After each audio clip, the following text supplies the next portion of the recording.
My Habitat at Home, Part 6, and now to recommend some excellent resources for reference and learning more about native plants.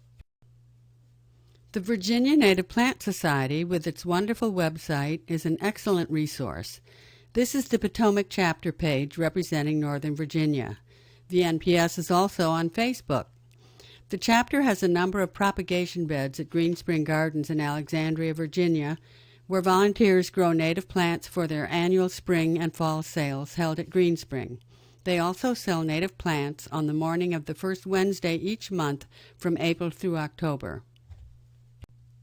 The chapter also hosts lectures on the second Thursday evening of each month, January through May, and September through October or November, and they offer field trips and workshops most months of the year. The Plant Nova Natives campaign has produced this lovely guide of native plants for Northern Virginia. The goal of the campaign is to promote the use of native plants in urban and suburban landscapes of Northern Virginia and to increase the availability of native plants in retail nurseries throughout the region. The campaign was coordinated and funded by the Virginia Coastal Management Program in partnership with numerous native plant and environmental organizations, including Audubon Society of Northern Virginia, Virginia Native Plant Society, and Virginia Master Gardeners and Master Naturalists.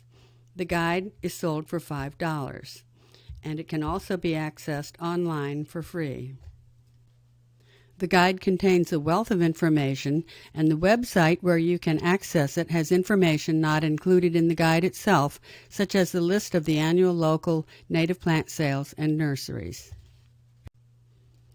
Earth Sanga's Wild Plant Nursery is the region's most comprehensive source of local, wild native plant material, or local ecotypes, serving the ecological restoration needs of area governments, schools, businesses, and other conservation nonprofits. And it is a favorite place for naturalists and native plant gardeners to buy native plants. All plants are grown from seed or spores collected by volunteers with permission from owners or land managers from over 50 natural forests and meadows local to Northern Virginia. Like the Virginia Native Plant Society, an all-volunteer organization, Earth Sangha has 2 annual plant sales at the Wild Plant Nursery in Springfield in spring and fall. You can also visit at other times by appointment. Another excellent publication is Native Plants for Wildlife Habitat and Conservation Landscaping in the Chesapeake Bay Watershed by the U.S. Fish and Wildlife Service. It's available online in either PDF or HTML format. No Native Plant Lovers collection would be complete without Bringing Nature Home by Doug Tallamy, Professor and Chair of Entomology and Wildlife Ecology at the University of Delaware, and the most popular speaker among naturalists and native plant enthusiasts in the region. Dr. Tallamy has ranked the value of trees, shrubs, and herbaceous plants in order of their usefulness to butterfly and moth species, which is the source of my information on the black cherry, ranking number 2 among native trees. An excellent online resource is the website of the Virginia Department of Game and Inland Fisheries. One whole section is devoted to wildlife habitat and contains very readable and engaging information. The Lady Bird Johnson Wildflower Center Native Plant Database contains a wealth of growing and propagation advice as well as the wildlife benefits the plants offer. The Xerces Society for Invertebrate Conservation has a wonderful list of pollinator plants for the Mid-Atlantic region. And this is the list. Another online resource is the Digital Atlas of the Virginia Flora.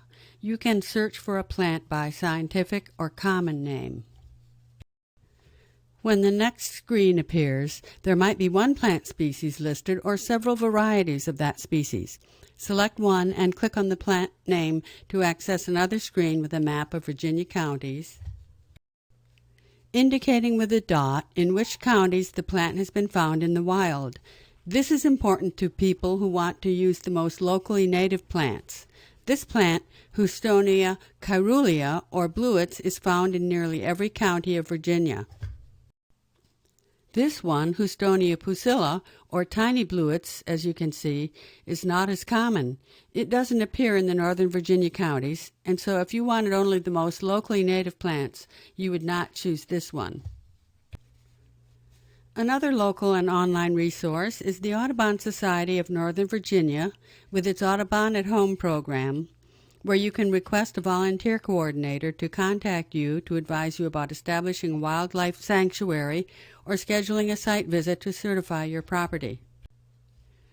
The website also has a link to an excellent article about container gardening with native plants. Newcomb's Wildflower Guide. Many native plant experts and naturalists use this book by Lawrence Newcomb. It contains a locator key based on plant structure to identify plants. Peterson Field Guide's Wildflowers of Northeastern, North Central North America is another popular plant ID book and one that I like. It organizes the plants according to color. Plant Invaders of Mid-Atlantic Natural Areas by the National Park Service and U.S. Fish and Wildlife Service. This publication is available for $5, and it is also free online. Get to know your invasives, especially the most common ones. You may want to remove some, and you need to know how to dispose of them. Some must be disposed of with household trash so they don't get composted as yard waste at the county recycling center. This would be necessary for plants bearing fruit or seed. In addition, some plants can propagate themselves from any part, such as English ivy, and if improperly disposed of, could be distributed and spread in mulch from a county facility. And in conclusion, I found this definition of a native plant in this book. A native species is one that occurs naturally in a particular place without human intervention. Species native to North America are generally recognized as those occurring on the continent prior to European settlement. This is the end of the series, My Habitat at Home.